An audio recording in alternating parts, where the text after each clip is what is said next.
I've already shown in the past about our Lombiq.Vue.js module. What it does is lets you use these Vue single files for managing Vue applications. And right now you can see that if you have seen it in the past, it works the same, but underneath it now uses Vue 3. Even though Orchard core still uses Vue 2 canonically, and for that reason, everything that happens here is actually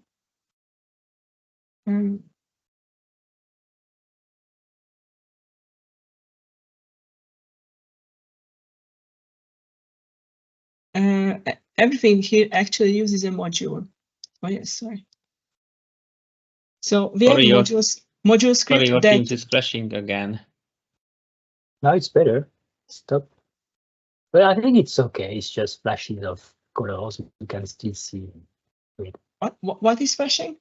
There is a flashes of colors on the bottom left sometimes. Now it's better, but well, that's creepy.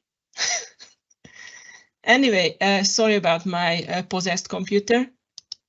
So just what I wanted to say is that so it uses a Vue.js as a JavaScript module, which means that it's entirely localized to this script, and like it doesn't pollute your window with global variables.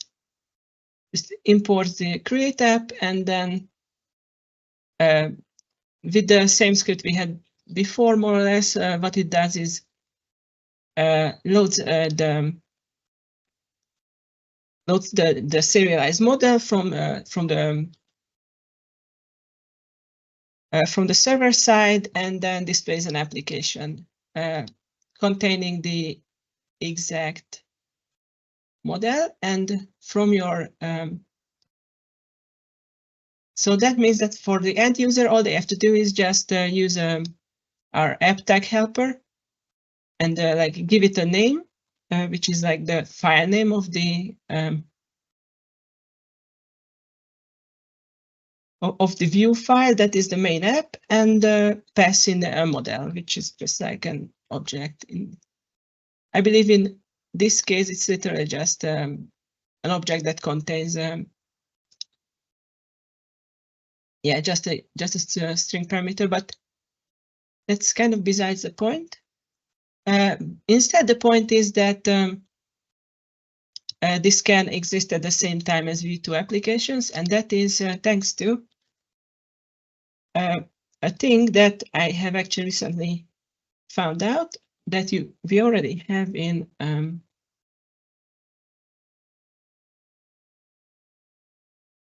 like stock JavaScript. It's called import map, which means that if you have a script with this type, then you can have names in it and match URLs to it, and then it gets to just import those without any kind of conflicts. And you don't have to like import it ahead of it, so you don't have to do any what is it called? Don't have to worry about dependency order or like even making dependency trees. So, for example, when you define this module, so you can find it. Yeah.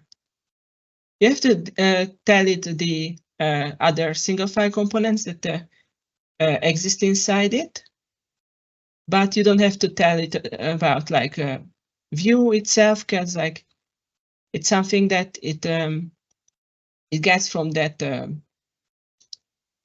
that import map, and this way it all becomes a bit simpler and more reusable. And now, as for the reusability, it's also worth mentioning that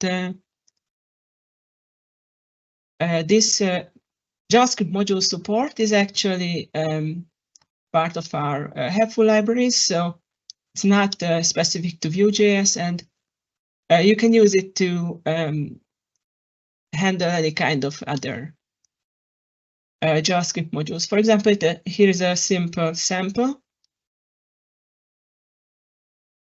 Doesn't do much fancy, just like loads in a script and modifies these things, but as mentions it here, which you can see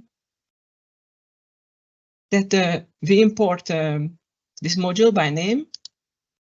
Oh yeah, another cool thing about this, that since we don't specify the URL, this can actually be used with a CDN without having to specify it here.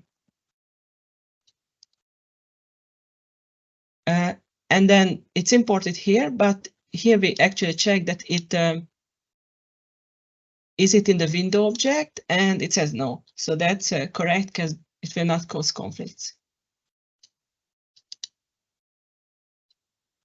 And then you can either import it here, or so you can just define these individually, and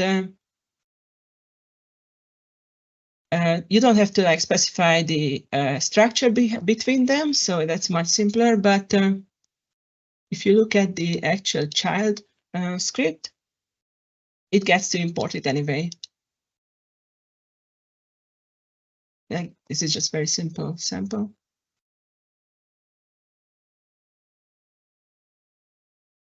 Yeah. And how it works is that we have a filter.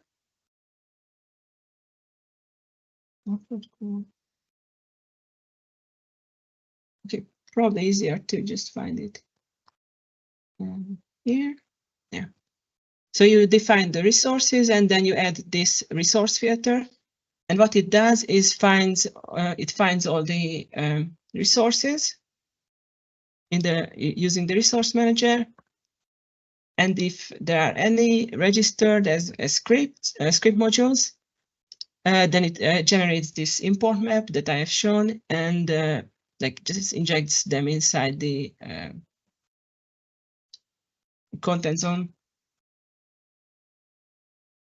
And where it's precisely injected doesn't really matter, because if you just use regular scripts, you know, that are injected into the foot, then whichever order they are there, it will not cause conflicts, especially because you can actually define these scripts to have the attribute called differ, which means that they will only load, only execute once the whole page is loaded.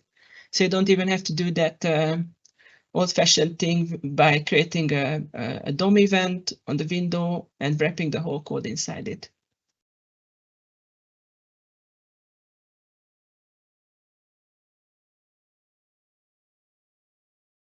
Yeah, I think that's all I had. A bit more abstract, I guess. Thank you. And while you were talking, I was also looking for articles about modules and how they work, and about this import map. Sorry, I didn't hear you. I was learning about modules and import map while you were talking. I didn't know about that. Yeah, you can use those in every browser now that are still maintained.